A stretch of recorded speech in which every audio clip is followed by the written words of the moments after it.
देश दुनिया की सारी बड़ी खबरें आगे सामने मौजूद दोस्तों जानेंगे। सबसे पहले सबसे बड़ी न्यूज़ आपको बताएंगे, जहां पर भारतीय जनता पार्टी के नेता असम के चुनाव को लेकर दिखा रहे थे होशियारी, लेकिन अब पार्टी के बड़े बड़े नेताओं ने मुख्यमंत्री हिमंता बिस्वा शर्मा की ही फील्डिंग सेट करनी शुरू कर दी है। दोस्तों बताएंगे डिटेल में क्या है पूरी अपडेट, किस तरीके से बीजेपी के एक विधायक ने इस्तीफा दिया है और दूसरा विधायक जो 1.5 लाख के आसपास वोटों से जीता था दोस्तों, उसने भी कांग्रेस पार्टी के उम्मीदवार के समर्थन का ऐलान कर दिया है। इसी के साथ में दो पार्टी के वरिष्ठ और नेताओं ने भी बगावत करके चुनावी मैदान में उतरने का ऐलान कर दिया है। दोस्तों एक करके चलेंगे आज की सारी बड़ी अपडेट, लेकिन उससे पहले अगर आप भी मानते हैं कि आखिरकार हिमंता बिस्वा शर्मा को असम के चुनाव के बाद गुवाहाटी के जेल जाने से कोई नहीं रोक सकता, तो इस वीडियो को लाइक करके लाल बटन दबाकर चैनल को सब्सक्राइब करके बेल आइकन दबाकर कमेंट बॉक्स में अपनी राय जरूर लिख के बताएगा। चलते हैं सबसे पहले सबसे बड़ी ब्रेकिंग न्यूज अपडेट की तरफ दोस्तों, जहां पर असम के अंदर कांग्रेस पार्टी के नेता प्रद्योत के पार्टी छोड़ने के बाद बीजेपी के लोग दावा कर रहे थे कि इससे कांग्रेस पार्टी कमजोर होगी दोस्तों, लेकिन जैसे ही भाजपा में टिकटॉक का ऐलान होता है भारतीय जनता पार्टी पूरी तरीके से ढहती हुई नजर आने लगी है। अपडेट यह है कि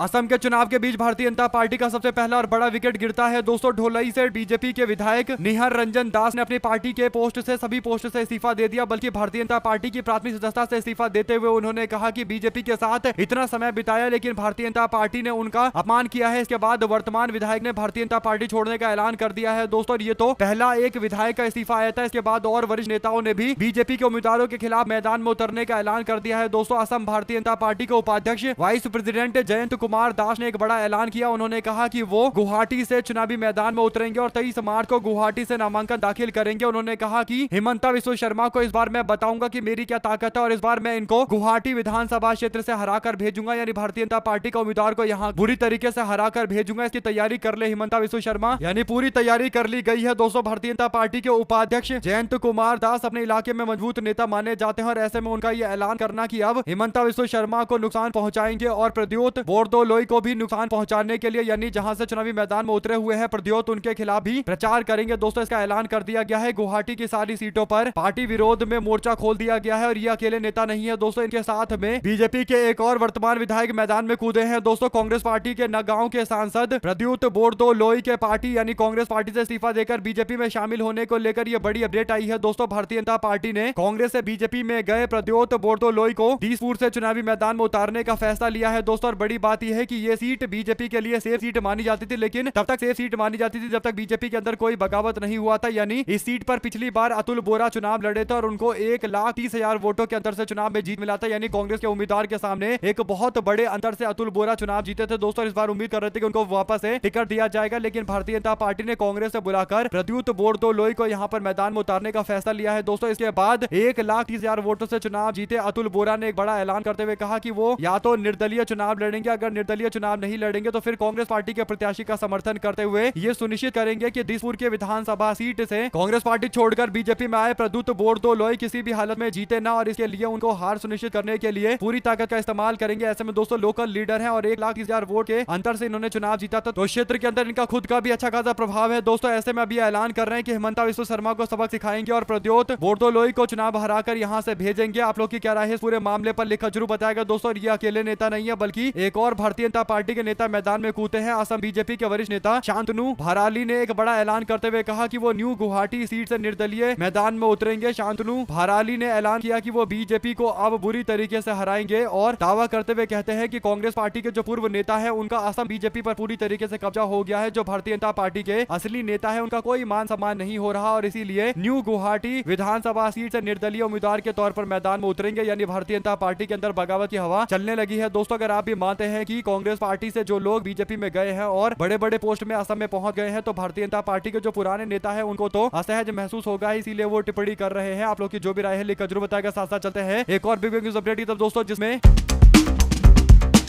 आखिर दिल्ली के उत्तम नगर को लेकर जिस तरीके का बवाल किया जा रहा है दोस्तों, सोशल मीडिया पर माहौल बनाया जा रहा है और जिस तरीके से ईद के मौके पर होली खेलने के दावे किए जा रहे हैं, यानी ईद के मौके पर हुड़दंग मचाने के दावे किए जा रहे हैं, इन सारे मामले को लेकर कांग्रेस पार्टी के नेता मोहम्मद जावेद की ओर से संसद के एडजमेंट का मोशन दिया गया था दोस्तों, यानी संसद की कार्रवाई के स्थगन का प्रस्ताव देकर उत्तम नगर के मामले को लेकर चर्चा करने की बात कही गई थी दोस्तों। ऐसे में उत्तम नगर के अंदर जिस तरीके से ईद के मौके पर हिंसा भड़काने की कोशिश चल रही है और जिस तरीके से मुस्लिम समाज के लोगों को पलायन करने करना पड़ रहा है। इस मामले को लेकर राहुल गांधी ने बयान जारी करते हुए कहा कि उत्तम नगर के लोगों ने हिंसा में भारी कीमत चुकाई है। एक तरफ एक नौजवान लड़के तरुण की जान चली गई, दूसरी तरफ एक परिवार उत्पीड़न का सामना कर रहा है। उन्हें खून और खराबा नहीं चाहिए। राहुल गांधी कहते हैं कि खून खराबा केवल बीजेपी और उसके इकोसिस्टम को फायदा पहुंचाता है। उसका इकोसिस्टम चाहता है ऐसा हो जो नफरत के तवे पर हिंसा की रोटी सेकते हैं और हर तरीके के मौके का फायदा उठाते हैं। वो चाहते हैं कि देश के अंदर हिंदू मुसलमान में उलझे रहे देश, ताकि लोग ये ना पूछ सके कि आखिर प्रधानमंत्री देश की रक्षा और ऊर्जा सुरक्षा और खाद्य सुरक्षा के साथ साथ सामरिक संप्रभुता को अमेरिका के हवाले करने पर क्यों मजबूर कर रहे हैं। इसलिए दिन दहाड़े देश की राजधानी में फिर से दंगे जैसे हालात बनाने की कोशिश की जा रही है। दिल्ली वासियों से अनुरोध है कि वो किसी बहकावे में ना आए। देश के अंदर शक्ति हमारी एकता और भाईचारा और मोहब्बत से है। जोड़ो जोड़ो भारत जोड़ो, यानी एक ही नारा है कि देश को जोड़ो भारत जोड़ो, आगे बढ़ो। ऐसे में दोस्तों अगर आप भी मानते हैं कि उत्तम नगर के अंदर जिस तरीके के एक के बाद एक विवादित बयान दिए जा रहे हैं, कहीं ना कहीं जानबूझकर ये विवाद भड़काने की कोशिश की जा रही है, ऐसे में दिल्ली पुलिस का ये काम है कि वो सुनिश्चित करे कि उत्तम नगर के अंदर ईद शांतिपूर्ण तरीके से मनाई जाए। खासकर पूरी दिल्ली के अंदर शांतिपूर्ण तरीके से ईद मनाई जाए। जो भी आपकी राय है दोस्तों लिखकर जरूर बताएगा। ज्यादा से ज्यादा वीडियो को शेयर कीजिएगा। साथ साथ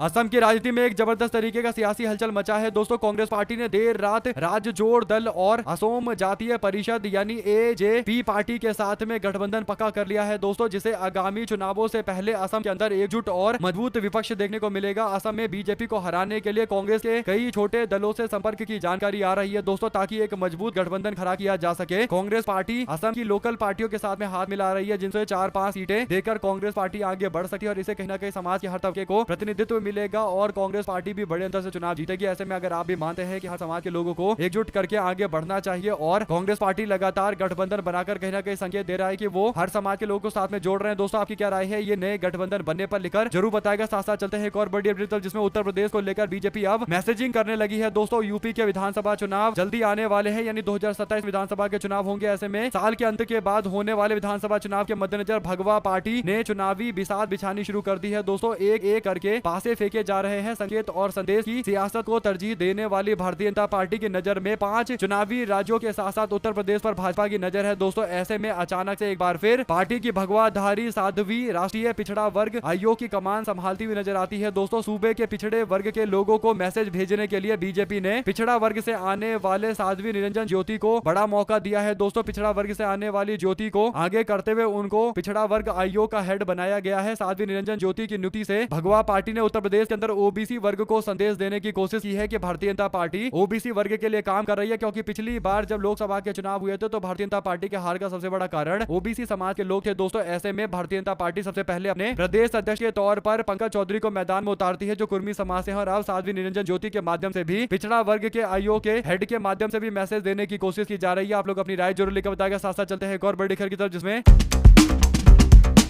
आखिरकार कांग्रेस पार्टी ने उड़ीसा में वही किया है दोस्तों जिसका इंतजार कांग्रेस पार्टी के कार्यकर्ता कर रहे थे। कांग्रेस की ओर से चिट्ठियां दिखाई गई है दोस्तों, ये सारे के सारे लेटर लिखे गए हैं उड़ीसा के विधानसभा के स्पीकर को दोस्तों, और स्पीकर से विधायक के खिलाफ कार्रवाई की मांग की गई है। 2 एमएलए पर कार्रवाई, दशरथ गमोंगो और सोफिया फिरदौस के खिलाफ कार्रवाई की मांग की गई है। सोफिया फिरदौस से कांग्रेस बहुत उम्मीद कर रही थी, लेकिन अब ऐसा लग रहा है कि पार्टी क्रॉस वोट करने पर इनको भी पार्टी से बाहर का रास्ता दिखाएगी और स्पीकर इन सारी बातों पर मंजूरी देंगे दोस्तों। तो एक बार फिर से चुनाव होता हुआ नजर आएगा। आप लोग की जो भी राय है लिखकर जरूर बताएगा। ज्यादा से ज्यादा वीडियो को शेयर कीजिएगा। साथ साथ चलते हैं एक और बड़ी खबर की तरफ दोस्तों, जिसमें आगामी केरल के विधानसभा चुनाव 2026 के लिए सियासत तेज हो गई है दोस्तों। इस बीच राज्य के मुख्यमंत्री पिनरई विजयन ने कन्नूर से चुनाव लड़ने का ऐलान किया है। कन्नूर जिले के अंदर धर्मदाम विधानसभा सीट से अपना नामांकन दाखिल करेंगे। मुख्यमंत्री पिनरई विजयन ने 11 बजे थलसेरी और उप पंजीयक कार्यालय में अपने नामांकन पत्र को जमा किया है। दोस्तों आप लोगों की इस पूरे मामले पर क्या राय है? क्या मुख्यमंत्री इस बार कुछ कमाल कर पाएंगे? क्योंकि लेफ्ट पार्टी बुरी तरीके से हारती हुई नजर आ रही है। आप लोग का हमारे साथ लगातार जुड़े रहने के लिए जय हिंद, जय भारत। ज्यादा से ज्यादा वीडियो को शेयर कीजिए।